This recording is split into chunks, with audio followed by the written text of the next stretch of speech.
Hello, visuals, and welcome back to the tiniest but the largest visual guy podcast of all time. Hello, guys! Why do I say tiniest and largest? Because I'm small and you're big. Oh, because Ant-Man goes small and big.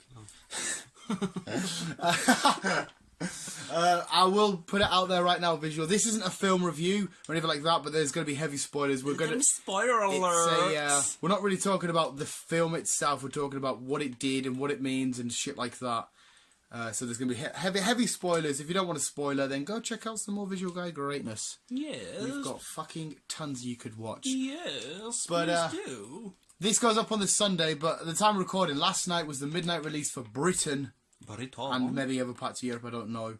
For Ant-Man and the Wasp. Just a quick straight up answer. Chris, out of 10, what do you rate the film? 9. 9. I'm going for a good solid 9 as well. 9's a great answer for it. But yeah, that's all we're talking about in the film itself. What we want to get to the message of is...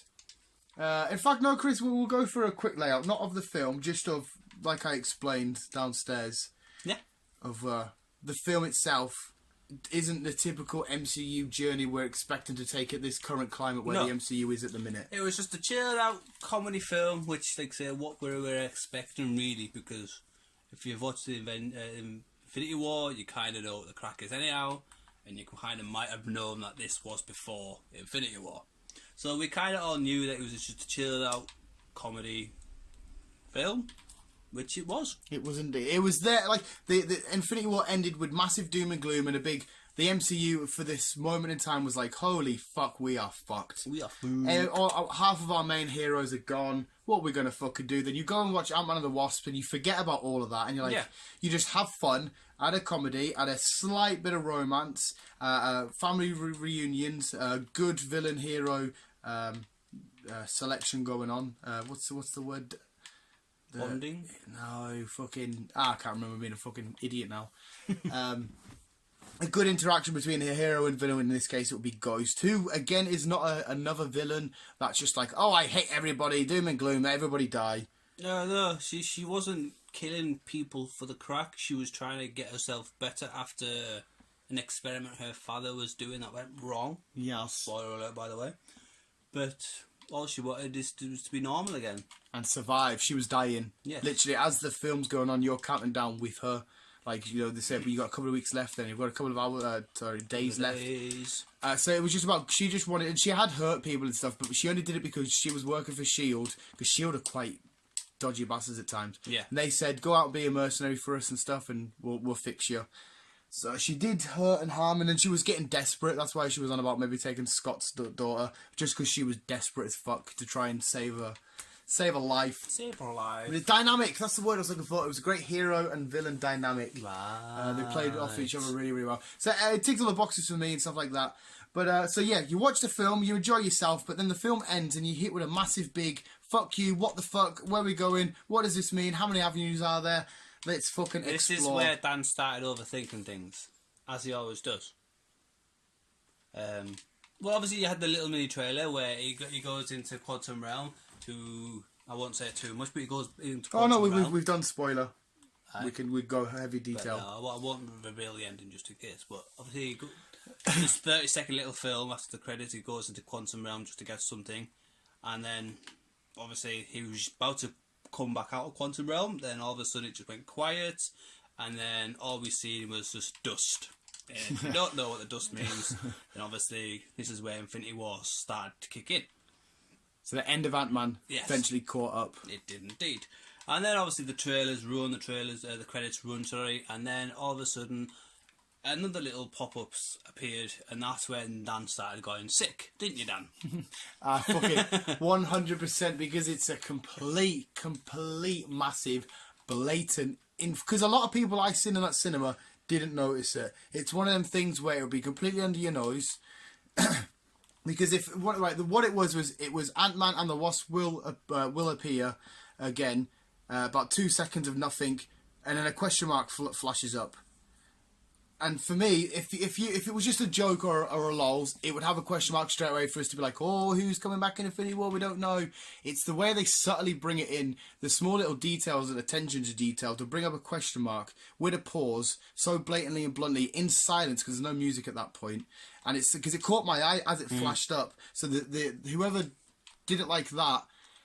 Did it on purpose to try and catch the viewer's eye to make it question, because it's already been confirmed that not every character will be coming back from this dust thingy. Yeah. So it says, right, this is where we can start theorising. The question mark was done on purpose. They've done that for a reason. Yes. And it's to make us question, is the Wasp coming back? Is Ant-Man coming back? And I think there's a good chance, from what I was thinking about last night, that Ant-Man could possibly not come back. I don't see why he can't, because obviously he's still got another one to do. But like I but said, like you said, it doesn't have to be him, because anyone can be basically Ant-Man. Yeah. If you're wearing the suit, I suppose.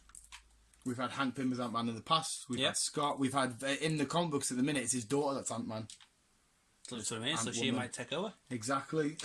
But yeah, the way I looked at it is right, so that's the end of the film. And this is where we're going to start going a bit fucking, oh my god, shit everywhere, Avengers shit, how it might turn. We've had this still shot frame images of the new Avengers film. It's Avengers 4 with Steve Rogers and Iron Man in their Avengers Avengers Assemble outfits from 2012, whenever that film came out. Yeah. But they're also with Scott Lang.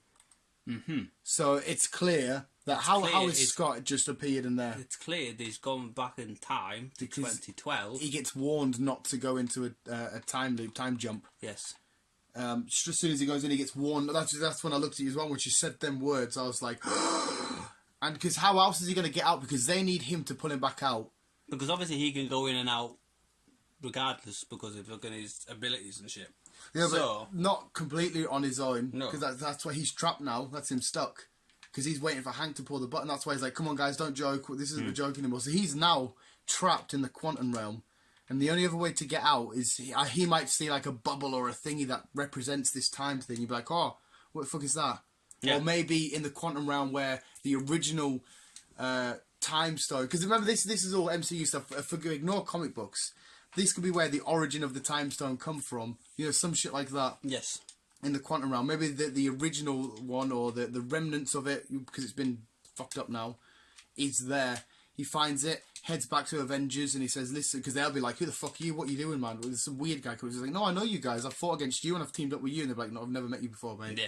So then he'll have to fucking thingy. The only thing I can't think of is, does that mean he brings the time stone if it's there, or the quantum realm? Does he show it to Tony because he's going to be one that's smart enough to? But Tony's the only one that can figure it out, but also Doctor Strange can figure it out. But as we said last night, if he jumps back to 2012, Doctor Strange doesn't really exist. Yeah, the Doctor Strange exists, but not as Sorcerer Supreme. Yeah, just as a Doctor, just as a normal Doctor. So it's got to be Tony develop some shit. That's why I think it was quite plausible that he brings a time stone with him, like it's there, or he just shows Tony, because they're going to believe him, because the scenes that you show, it looks like the battle from Avengers Assemble.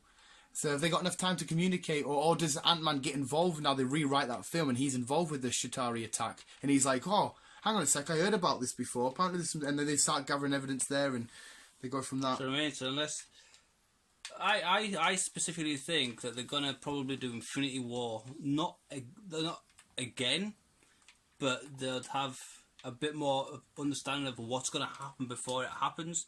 Tony's got. It stops Thanos from clicking his fingers, and obviously other shit will get involved and whatever else.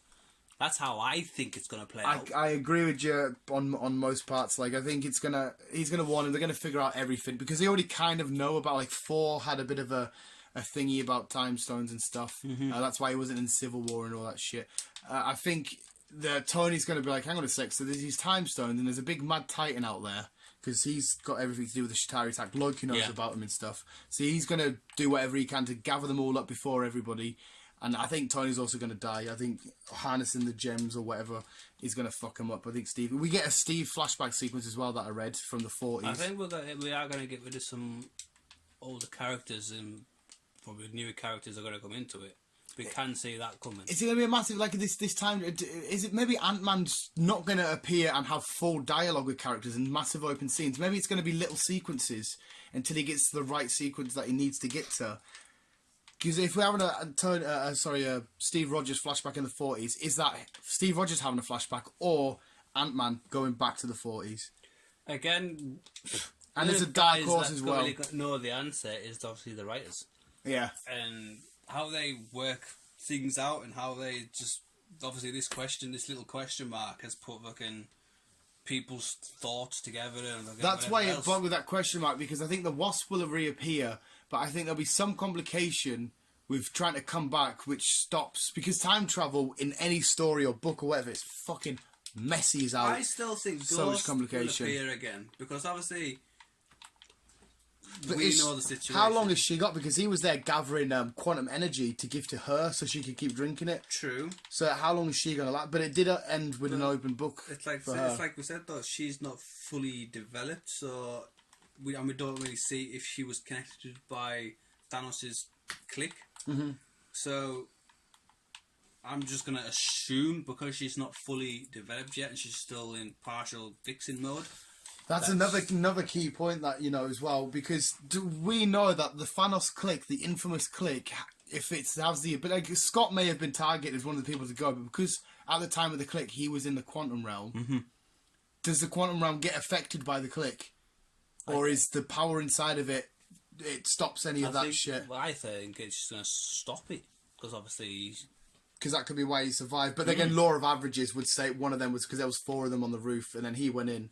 So because the click thing is 50-50, just half. So law of averages would say at least 2 of them should have survived. Yeah. So we don't know if it affects the quantum realm or not. The infamous fucking click.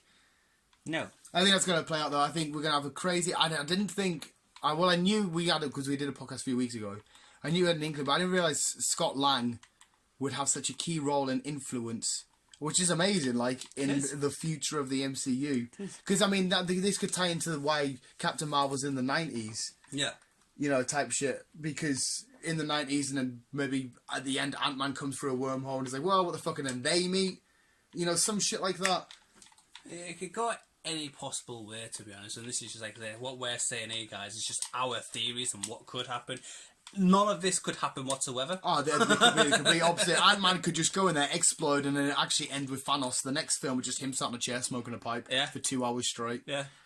And I think I've been saying it all the way since Civil War about Steve or Iron Man death, and I think it's definitely happening in number 4. I think it will happen, because obviously Steve's contract is about to give up, innit? So he'll be leaving.